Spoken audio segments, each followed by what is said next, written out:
24절입니다.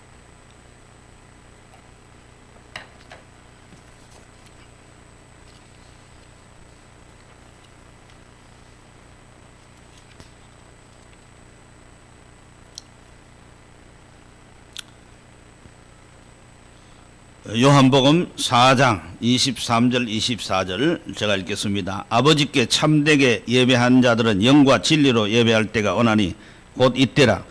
아버지께서는 자기에게 이렇게 예배하는 자들을 찾으시느니라. 하나님은 영이시니 예배하는 자가 영과 진리로 예배할지니라. 아멘. 하나님께서 찾으시는 자, 이런 제목으로 같이 상고하고자 합니다. 오늘 우리 잘 알다시피 이 사마리아에 있는 그 여자를 예수님 만나서 대화를 하는 가운데에 그 여자가 물은 질문입니다. 당신들은 예루살렘에서 예배한다고 그러고, 유대인이니까 유대인들은 예루살렘에 성전이 있어서 그 당시에 제사를 드리고 이랬으니까 그걸 예배로 생각해서 거기서 섬긴다고 그러고, 사마리아 지역은 그리심산에서 또 제사를 지내고 있었습니다.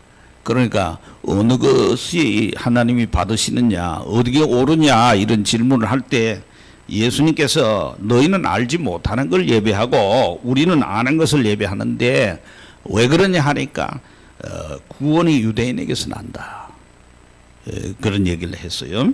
그러면서 아버지께 참되게 예배하는 자들은 영과 진리로 예배할 때가 온다. 그런데 바로 지금이다. 곧 이때라. 아버지께서는 자기에게 이렇게 예배하는 자들을 찾으신다. 하나님은 영이시니 예배하는 자가 영과 진리로 예배할지니라 하는 이런 말씀을 했습니다.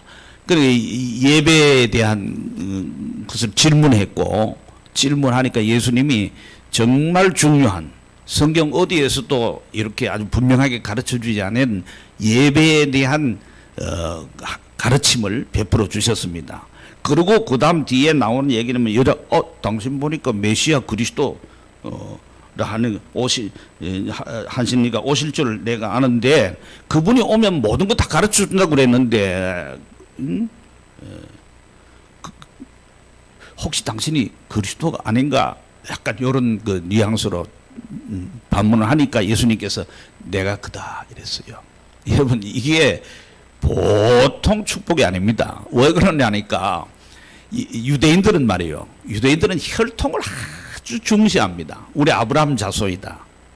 그래가지고 유대인 아닌 사람들하고 혼인을 안 해요. 피를 섞질 않아요. 그런데 지금 이 여자는 사마리아 성 수가성의 여자란 말이에요. 사마리아 여자란 말이에요. 그러니까 그슬로 올라가 보면 말이에요, 조상 때에 뭔 일이 있었는데 하면은 아수르, 우리 일반 역사에 아시리아라는 나라에서 점령을 당했단 말이에요. 점령을 당해서 이게 피가 막 섞인 거예요. 그러니까 유대인들은 그 피가 섞인 그런 사람들하고 인사도 안 해요. 혼사는 물론 안 하고, 어느 정도냐면은 그런 사람들이 사는 땅 지역이 넓어요. 넓지만은 거기를 땅도 안 밟으려고 하는 거예요. 이게 보통 불편하잖아요, 그죠? 우리를 치면 서울 가는데 대전을 거쳐 가야지 좋지, 그죠? 만약에 저 삼척 동해 춘천을 지나가 강원도로 돌아간다면 얼마나 불편하겠어요. 근데 유대인은 그랬는데 마침 예수님은 일부러 의도적으로 이 여자를 만나려고 간 거예요. 여러분, 하나님이 우리를 만나 주시는 거, 우리로 하여금 성경을 깨닫게 하고 복음을 깨달아 믿게 하고 구원을 받게 하는 거, 이거 우연한 일이 아닙니다. 어쩌다 교회 나가는 게 아닙니다. 그런 것 같아도 하나님이 창세 전에 그리스도 안에서 우리를 딱 택해 놓은 거예요. 우리는 창세 전에 이 세상에 보냄받기로 작정된 자예요. 예정된 자예요. 우리가 이 세상에 와야지, 그 다음 예수, 민생으로 태어나야지, 그 다음에 뭐 회개하고 예수 믿는 거지, 이 세상에 오지도 않는데 어떻게 회개하고 예수 믿겠어요, 그지? 그러니까 우리가 태어나는 것도 우연한 일이 아니고, 우리가 예수를 믿는 것도 우연한 일이 아니고, 요 때에 믿는 것도 우연한 일이 아니에요. 그리고 이 여자에게 가장 중요한 예배에 대한 거, 예배라는 건 단지 이런 예배 의식만을 말하는 게 아니고 하나님 섬김 자체를 가르쳐 말하는 거예요. 하나님을 어떻게 섬겨야 되느냐. 이제는 구약 시대와 같은 그런 제사를 가지고 제사를 드려서 제물을 잡고 제사장이 양을 잡고 소를 잡아 제사를 지내는 성전에서 제사 그런 시대가 아니고 그거 그렇게 쭉 해와서 그것도 하나님 내신 제도예요. 그런데 그것은 다 그림자고 실체는 이제 예수님에게서 다 이루어진단 말이에요. 그 소라든지 양을 잡았던 그 제물은 바로 예수님이 십자가에 희생되는 걸 말하는 거고 그 제사장은 바로 예수님이 큰 대제사장으로 되는 것이고 또 거기 제사를 드리는 성전은 이 성전을 헐라 내가 3일 만에 일으키려 하는 예수님이 십자가에 죽으시고 부활한 건 전부 예수님을 가르친 거예요. 그 예수님이 이제 오셨으니까 새로운 시대가 이제 시작이 되는 거예요. 그러니까 예배 방식도 이제 바뀌어지는 거예요.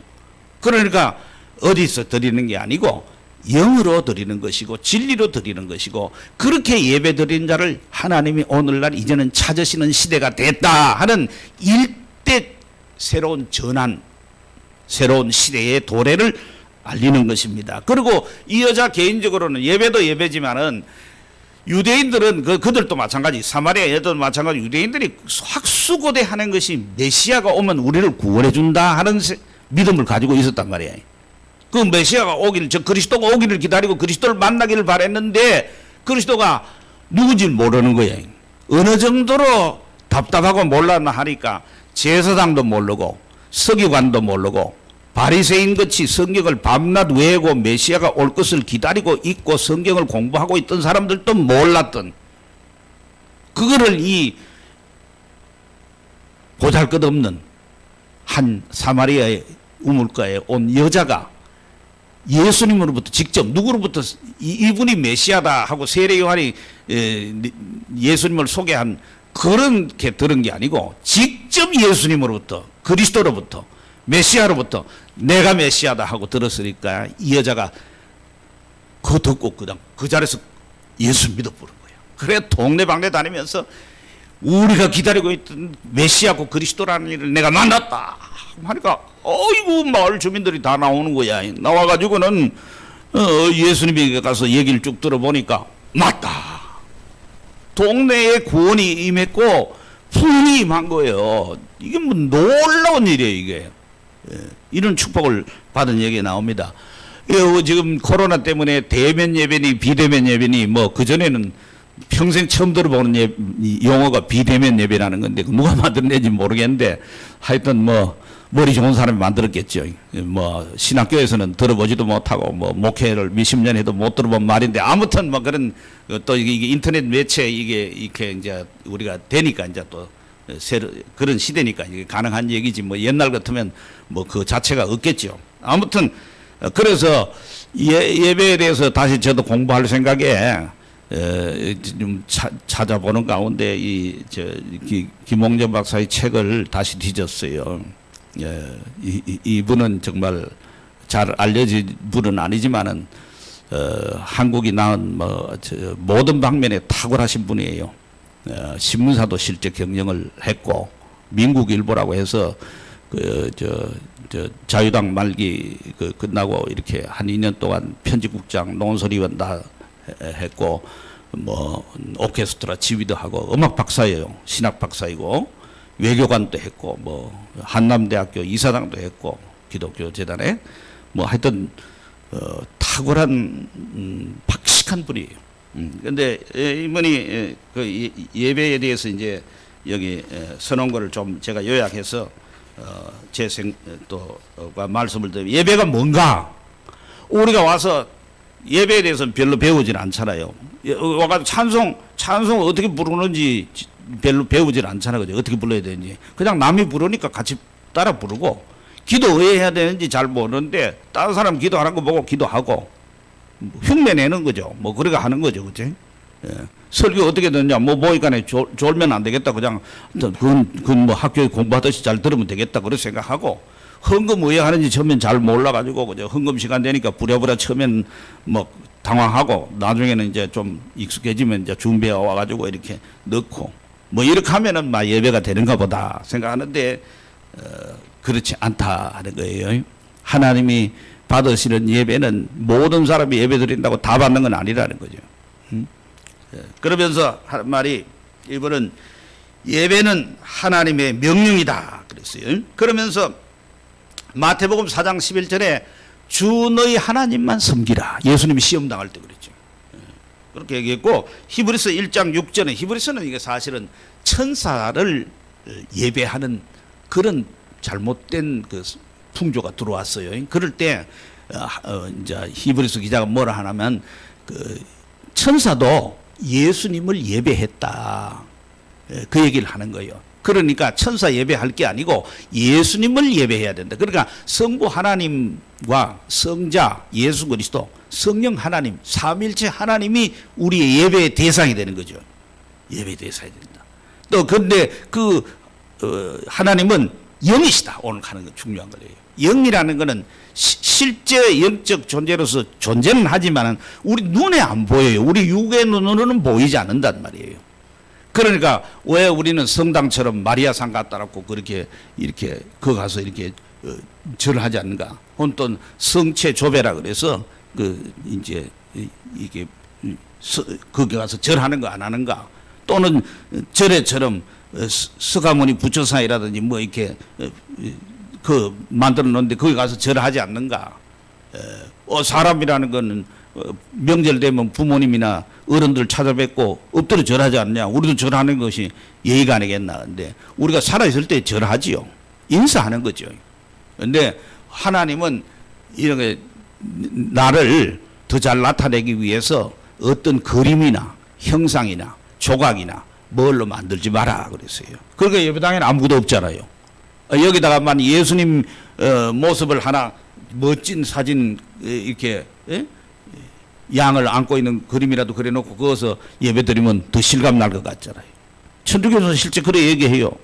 그러지만은 하나님은 그런 걸 다 만들지 말아요. 만드는 순간에 그것이 우상화되기 쉽다는 거예요. 그거는 여러분 출애굽에서 나타나잖아요. 출애굽했을 때 그 뭐 여러분 생각해 보세요. 그 얼마나 홍해 바다를 가르고 건너왔을 때 그 뭐 감격이라는 게 사람이 암만 돌아서면 잊어버린다 해도 그 감격을 잊어버릴 수 없잖아요. 이게 하나님 역사 아니고 어떻게 바다가 갈라집니까?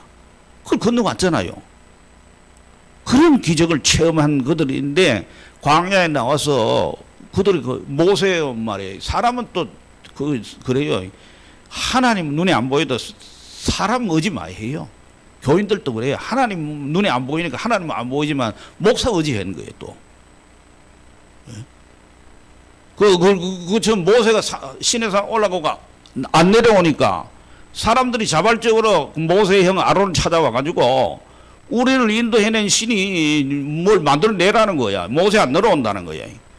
그래가지고 그때는 뭐 헌금을 자발적 헌금을 쉽게 말하자면 엄청나게 했어요. 그래가 만든 것이 뭘 만드느냐면 애굽에서 사람 본 거 그게 뭐 황소 대가리예요. 황소 대가리. 사람은 자기 본 거 경험한 걸 넘어서기 어려워요. 그리고 그걸 만들어 놓고 이것이 이런 신을 섬기다 이래 한 거예요. 이것이 너희를 애굽에서 인도해낸 너희 하나님이다 이러는 거야. 하나님을 형상화했는데 뭘로 형상화했노 하니까 빛으로라든지 뭐 십자가로 한 게 아니고 황소 대가리로 한 거야. 그런데 여러분 아시다시피 모세가 십계명 걸고 내려오다가 때려 부수잖아요. 그리고 3,000명 도륙을 합니다. 여러분 레위인들이 그때 도륙하는데 앞장선 사람들이 레위인이에요. 누가 도륙하려고 해요? 우리가 하겠다 그러고요. 여러분 같은 다 핏줄이에요. 핏줄. 동족이에요.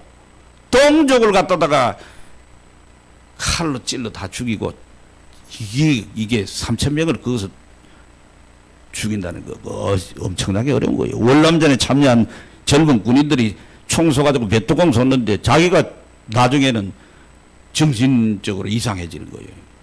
힘든 거예요. 사람 죽인다는 게 보통 일입니까? 그걸 한 거예요. 그 하나님께서 심판하신 거죠. 징계하신 거죠. 그러니까 우리가 하나님이 우리 보고 예배를 드리라고 하는데 예배는 하나님의 명령이고 마땅히 드려야 한다 하는 것을 우리에게 얘기해 줍니다. 그리고 예배는 그런 면에서 봉사보다 중요한 거예요. 우리 교회에 뭐 재직회가 있다, 오늘 뭐 여전도회가 있다, 뭐 하면은 또 내가 해야 될 일이 있다 이러면은 그거 신경 더 쓴다고. 그런데 사실은 그런 모든 것들도 그건 다른 날 또 할 수 있는 거고, 그보다 더 중요한 거는 예배를 드리는 것이고, 그런 모든 일들도 예배를 잘 드리기 위해서 부수적으로 따르는 것이다. 그렇게 얘기합니다. 또 봉사를 잘하려면은 하나님과의 바른 관계를 맺는 예배를 잘 드려야 된다. 그래서 김홍전 박사님은 그렇게 얘기합니다. 교회에서 예배를 뺀다면 교회에서 의미를 가질 것이 없다. 그런 얘기. 그래서 우리가 이번 일에 코로나 이걸로 인해 가지고 목사님들 세계도 둘로 딱 갈라졌어요. 뭐냐? 하나는 이거 방역인데 우리가 당연히 솔선수범해서 해야지, 정부에서 하는 게 과한 거 아니다. 당연히 해야 될 일이다. 이렇게 주장하는 목사님들이 있고, 또 한편으로는 이건 정말 방역은 당연히 해야 되지만 방역을 아예 거부하는 사람들도 일부는 있어요. 아주 일부 있어요. 뭐냐면 하나님 우리 지켜준다 이래가지고 아주 극단적인 그런 게 아주 소수 뭐 있긴 있어요. 그러나 그 밖에는 방역 자체를 부인하는 사람 아무도 없어요. 뭐 그건 상식적이잖아, 그죠? 과학이기도 하고. 그러니까 방역은 당연히 정부에서 하라는 대로 마스크도 쓰고 뭐 손 씻기도 하고 뭐 다 이렇게 다 해야 되지만은, 그러나 신앙의 자유를 이 예배를 못 드리게 하는 것은 그건 옳지 않다. 그렇게 해서 우리가 이걸 투쟁을 해야 된다 하는 그런 두 가지 입장이 있습니다. 부산 세계로 교회 같은 경우에는 그 때문에 이제 자기들은 뭐 조용하게 하면 큰 문제 없는데, 그 행정 소송을 소송을 하게 된 거는, 예배를 강행하게 된 거는 예배를 드려야 되겠다는 생각도 있었겠지만은, 우리가 한번 이것 때문에 행정 당국으로부터 어려움을 당하면은 우리가 집행정지 가처분 신청을 해서 법원의 판단을 받아보겠다는 거예요. 그러니까 법원의 판단에 의해 가지고 예배 드리는 신앙의 자유가 중요하다 생각해가 이제 취하가 되면은 그거 이제 예배 드릴 수 있는 자유를 얻게 되는 거고, 다른 교회도 얻게 된다는 거죠. 그런데 기각이 돼버리면은 뭐 할 수 없이 밖에서 드릴 수밖에 없다. 그런데 부산지방법원에서 기각이 됐어요. 기각의 사유는 감염병 예방하는 이것이 방역이 먼저다, 이렇게 판사가 생각을 했어요. 물론 판사의 생각이 뭐 판결을 났으니까 그건 따라야 되는 거지만은, 또 다른 데도 소송을 걸어놨으니까 판사마다 또 다른 판결이 나올 수도 있긴 있어요. 아무튼 그렇습니다. 아무튼 그런데 거의 초등학생들이나 비롯해서 지금 교인들이 그 예배당은 폐쇄가 되고 경찰이 둘러서 있고 해서 밖에서 예배를 드려요. 이 추운 데서 지금 그냥 야외에서 예배 드려요. 예배를 드리는데 그거조차도 못 드리게 지금 행정 당국에서는 한다는 거예요. 그런데 거기 초등학생들이 이 예배를 위해서 제가 영상을 이거 있기는 있는데 이제 저게 소리가 안 나요. 뭐가 이게 좀 조절을 할 줄 몰라서. 그런데 초등학생이 인터뷰를 해요. 인터뷰. 초등학생이 인터뷰를 하는데 초등학생이 3일 금식을 한 거야. 예배를 위해서. 근데 네 평생 처음 해보지, 배고프지? 그러니까 생각보다 배가 안 고프네요, 이런 얘기를 해요. 그리고 너 엄마 아버지는 뭐 했는데? 그래요. 엄마 아버지도 같이 했어요, 그래요. 그러면서 이제 하는 얘기가, 지금 이 시대가 시간이 지나고 나서 어떻게 역사가 평가할 것인가 하는 것을 생각해 보자, 이런 얘기를 합니다. 그런데 우리가 예배를 드리는 데서 가장 중요한 것은 우리가 하나님의 영일 뿐만 아니라 우리가 영적 존재이기 때문에 우리 영혼이 그 어떤 자세를 가지느냐, 우리 영혼이 어떤 활동을 하느냐 하는 것이 참으로 중요하다는 겁니다. 그건 뭐냐면은 예배를 드리러 갈 때부터 우리는 그런 예배 드릴 마음을 가지고 가야 되고, 오늘 여기 뭐하러 왔느냐? 학생 학교 뭐하러 갑니까? 공부하러 가지요. 뭐 부수적으로 친구도 만나고 뭐 놀기도 하고 이러기도 하겠지만은, 학점도 따는 것도 있겠지만은 일단은 공부하는 데 목적 아니겠습니까? 군인은 뭐하러 군대 갑니까? 뭐 왜 나라에서 20살 먹은 젊은 청년 끌고 갑니까? 이거는 몸과 마음을 다 바쳐가지고 군사훈련을 받아가 나라 지키라는 거죠. 다른 이유가 없어요. 그죠? 그게 일차적인 목적. 우리는 뭐하러 예배다 나옵니까? 예배드리러 나온다. 그러니까 예배드리러 나오기 전부터 우리는 예배 드리는 마음을 가져야 되고, 내가 예배 드리러 간다고 하는 목적의식을 분명히 가져야 된다는 거죠. 그것을 강조합니다. 그리고 예배의 대상이 누군가 하는 것을 우리는 깊이 생각해야 된다. 하나님인데 그 하나님은 영이시다. 그래서 우리는 그런 형상화하지 않을 뿐만 아니라 그 하나님의 그 엄미하심과 존귀하심과 그 거룩하심과 영광스러움에 합당한 예우를 해야 된다는 거죠. 조선 19대 왕인 숙종 때에 그런 얘기가 전해온다 그럽니다. 뭐냐면은 왕이 가끔 이제 변복을 하고 복장을 숨겨가지고 왕복을 안 입고 일반 서민들처럼 해가지고 민정을 살피러 다니는 거예요. 민심을 살피러. 그래 한 번은 숙종 대왕이 이제 마을을 고을을 다니는데 너무 멀리 가버렸어요. 그래가지고 왕궁으로 못 돌아오고 민가에서 이제 잠을 자야 되게 됐다고 그럽니다. 그래 어떤 집에 들어갔는데 마침 그 집에 벌을 키우는 집에 벌을. 그래 통성명을 한 거예요. 나는 뭐 아무개다 그러니까 당신 누구요? 그러니까 나는 한양 사는 말하자면 이스바이라 한 거야. 이시니까 이시조선이니까 이스바이라 한 거예요. 그러니까 뭐 흐름한 옷을 입고 그러니까 뭐 왕인 줄 모르는 거죠. 그 당신 뭐 하냐고 그러니까 나는 벌꿀을 치는데 이게 한 300통 친다 그러니까 그 숙종대왕이 그때 조선에 고을이 한 300개래요. 당신은 벌을 한 300통 치고 나는 이제 나라를 고을을 300 다스린다. 둘이가 이제 좀 비슷하다는 거죠. 그래서 그 이제 뭐 대접을 받고 그 집에 자면서 당신이 만약에 보이 상당히 유식하고 똑똑한데 고을원을 시켜주면은 당신 하겠느냐 그러니까 그 사람이 하겠다 그러더래요. 시켜만 주면 하지요. 그래가지고 감사를 시켜주면 하겠느냐. 그것도 좀 내가 하지요. 정성 시켜주면 되겠나. 그러니까 부족하지만 내가 정성도 시켜주면 할 마음은 있습니다. 그래요. 그러면 네 임금 시켜주면 하겠나. 그러니까 그 사람이 눈을 부라더니만은 그 한양 이서방의 기사대기를 때리더래요. 야 이놈아, 나를 역적질하라고 네가 부추기는 거냐고 말이야. 응? 어떻게 그런 말을 할 수 있느냐고 그러더래요. 그런데 왕은 어떻게 했겠어요? 허무했겠죠. 이 백성이 장성까지는 한다는데 왕에 반영할 마음은 없는 거 아니겠어요, 그죠? 그래가지고 이제 진해군은 뺨을 얻어 맞고 그 다음날 가면서 한양 오면은 어디 찾아오라 이러더래요. 예? 물론 뭐 왕궁 얘기를 했겠습니까? 뭐 부하 어디 그 신하 어디 집에 얘기했겠지. 왕궁 가면 그 자리에서 놀라 나다빠질 파인데 나중에 소문이 들리기를 왕이 왔다 갔다 해가 그든 서야 죽을 죄를 짓다고 생각을 했다는 거예요. 큰일 날 뻔했잖아요, 그죠? 예. 그런데 그는 숙종대왕이 자기를 숨겼기 때문에 이 사람 모르니까 한양 이서방인 줄 알고 때렸지 뭐 왕이 같으면 어디 그렇게 했겠습니까? 그러나 하나님은 자기가 누군지를 우리에게 충분히 성경을 통해서 계시해 줬단 말이에요. 계시해 줬으니까 거기에 합당한 예우를 해야 된다. 여러분 우리나라의 대통령이라도 외국에 국빈으로 방문할 나라의 그 대표가 방문할 때도 격이 다 달라요.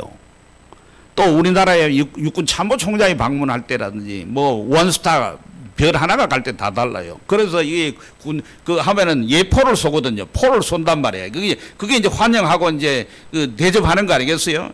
그렇게 할 때도 포를 쏠 때 19발 쏘는 것도 있고요. 21발도 있고요. 그 이상 쏘는 것도 있어요. 예? 만일에 21발 쏘야 되는데 19발 쏘면은 좀 대우가 약하다 이 정도가 아니고 그 결례예요. 우리도 하나님이 높으신 하나님에게 합당한 예절로 우리가 하나님을 섬겨야 된다 이 말이에요. 옛날 프러시아에 프레데릭이라고 하는 대왕이 있었는데 이 왕은 그 나라의 군인들이 이게 군 기강이 제대로 섰나 안 섰나 그 이분도 또 몰래 이렇게 살피러 다녔다는 거예요. 그 왕복을 입고 다니는 게 아니고 그냥 허술한 서민처럼 다녔다는 거예요. 그런데 어떤 하사가 하사 하사가 술을 한 잔 먹었어. 술을 한 잔 먹어가지고 어깨에 힘이 들어가고 이제 지가 완전 쫄병은 아니잖아. 쫄병에서 좀 이렇게 계급이 있으니까 지내가는 군인을 하나 본 거야. 그리고 군인들은 뭐 제일 먼저 보면 뭘 보겠어요? 상대편의 계급부터 먼저 보는 거야. 왜냐하면 상대편의 계급이 내보다 높고 뭐 사단장이나 사령관이 지내가면 어떡하지? 그때는 뭐 술은 뭐는 그냥 정신 바짝 차려가지고 격려 붙여야 되고 그죠? 만약에 지보다 쫄병이 있으면 어떻게? 격려 받고 목에 힘 준단 말이지. 그런데 어떤 한 사람이 지내오는데 뭐 계급장이 없어.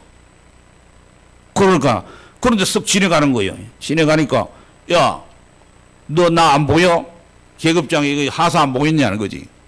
그러니까 그 사람이 쳐다보면서 하는 말이 나는 하사보다 높은데 그러니까 어떡하겠어요? 이 하사가 이제 술을 취했지만 정신이 좀 돌아올 거예요. 내보다 더 높은 사람이면 큰일 났잖아. 상사쯤 됩니까? 그러니까네. 상사보다 더 높은데 그러면 장교 소위쯤 됩니까? 다이아몬드 한 개예요. 우리 계급으로 치면 그보다 더 높은데 아이고 큰일 났구나. 그러면 소령쯤 됩니까? 무한 개. 그보다 더 높은데 그러면 장군이겠네. 아이고 이거 뭐 장군이십니까? 그래.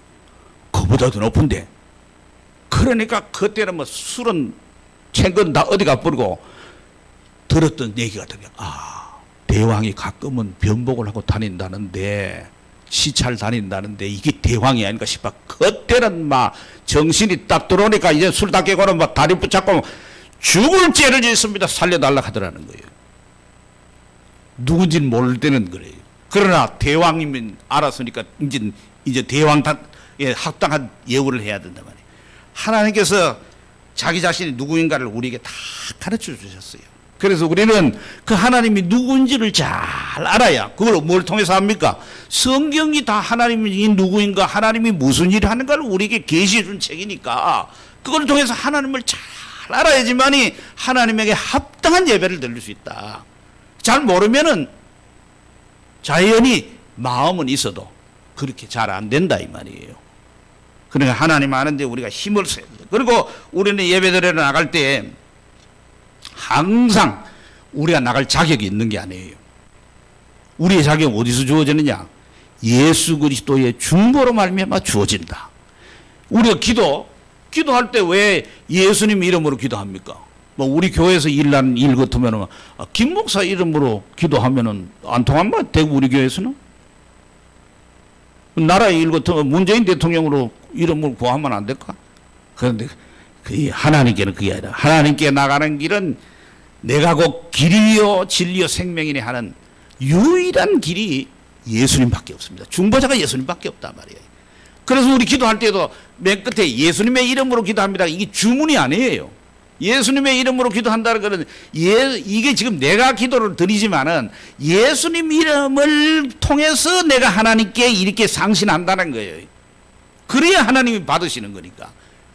여러분 내가 정성을 다하거나 지성이면 감춰라고 마음을 다하거나 말이지 헌금을 많이 갖다 바치거나 아니면 예배당에서 열심히 봉사했기 때문에 남들보다 더 수고해서 봉사했기 때문에 하나님이 내 기도를 들어줄 거야? 아닙니다. 그거 아셔야 돼요. 공을 많이 드리면 된다? 아닙니다. 뭐냐? 오직 예수님 그분의 이름을 가지고 나가야 되는 거예요. 기도도 그렇고 찬송도 그렇고 예배도 그렇고 봉사도 그렇고. 응? 이걸 여러분들 예배들 이건 예수 처음 믿을 때는 하나님하고 나하고 관계를 특이 위해 가지고 예수님 필요하고 그 다음에는 내가 자식이 되었으니까 하나님께 언제든지 나가면 받아준다. 그렇지 않습니다. 그러면 예수님 믿는 거는 처음 믿을 때만 딱 필요하지 그 다음 필요 없어요. 그게 아니고 늘 우리의 중보자가 되시는 거예요. 그리고 우리가 예배를 잘 배워서 무조건 드린다고 되는 것도 아니에요. 뭐가 그러냐면 그건 내가 최선을 다해서 뭘 하는 것이 하나님 받으시는 게 아니에요. 그게 아니고 성령으로 한 것만 받으시는 거예요. 그러니까 성령을 의지해서 그 성령님을 힘입고 그래서 우리는 늘 그런 마음으로 그게 이제 성령을 의지하는 것이 우리가 하는 마음으로 의지하는 믿음과 그 기도로 구하는 거야. 성령님 내가 예배를 잘 들을 수 있게 해달라. 내가 그냥 놔두면은 나는 설교 듣는 중에도 설교하는 사람도 마찬가지고 찬송 부를 때도 마찬가지고 기도할 때도 얼마든지 하나님께 그 생각이 집중되지 않는 거예요. 만약에 우리가 애가 와가지고 할아버지에게 무슨 공경한다고 절을 하는데 그 절하는 걸 보니까 속을 들여다보니까 뭐 하라고 그러니까 마지못해 한다고 생각해 보십시다. 그럼 할아버지 모르니까 그렇지만 하나님은 중심을 보니까 알잖아요. 넌 내 하라 예배를 드리러 왔는데 니는 네 정성을 다해가지고 네 공을 가지고 네가 하면 될 줄 알고 나왔구나. 그럼 난 안 받는다 한단 말이에요. 뭘로? 예수 그리스도의 중보를 통해서 성령을 힘입고 나올 때만 하나님이 받으신다. 예. 이걸 여러분 꼭 기억은 하시기 바랍니다. 그래서 하나님은 오늘 또 이제는 예배하는 자를 찾으신다고 그랬어요. 예배하는 자. 진짜 예배하는 자가 누군가? 예? 저는 이 시간에 예배드릴 때 세계로 교회 그 초등학교 학생이 그 추운데 거기서 3일 금식하고 예배 드리는 그거 하나님 금식했기 때문만이 아니라 그렇게 예배를 드리려고 하는 마음을 가지고 드렸던 그거 기뻐 받으실 것 아니겠어요? 하나님은 예배한 자를 오늘도 찾으시는데 영과 진리로 예배한 자를 찾으신다. 예배하는 자가 바로 하나님을 섬기는 자다. 그래서 이 하나님 눈에 띄어서 하나님께서 예배하는 자에게 은혜를 베푸시고 구원을 베푸시고 복을 주시는데 그 은혜를 여러분 받아 누리시기를 주의 이름으로 축복합니다.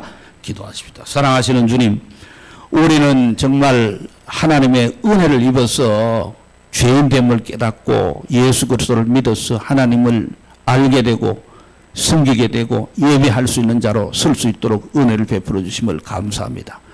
우리가 늘 예배 생활을 하지만은 또 예배를 드리지만은 제대로 드리지 못하고 우리는 예배 드렸다고 스스로 생각하나 하나님이 안 받은 예배도 많이 있었을 것으로 생각됩니다. 이런 잘못된 예배 다 용서해 주시고 언제나 예수 그리스도를 의지하고 하나님 그분에게 합당한 예우를 하면서 성령을 힘입어 예배드림으로 말미암아 하나님이 진짜 받으시는 예배자가 될 수 있도록 또 예배가 될 수 있도록 하나님 은혜 베풀어 주옵소서. 예수 그리스도 이름으로 기도하옵나이다. 아멘. 94장 부르면서 준비하신 헌금을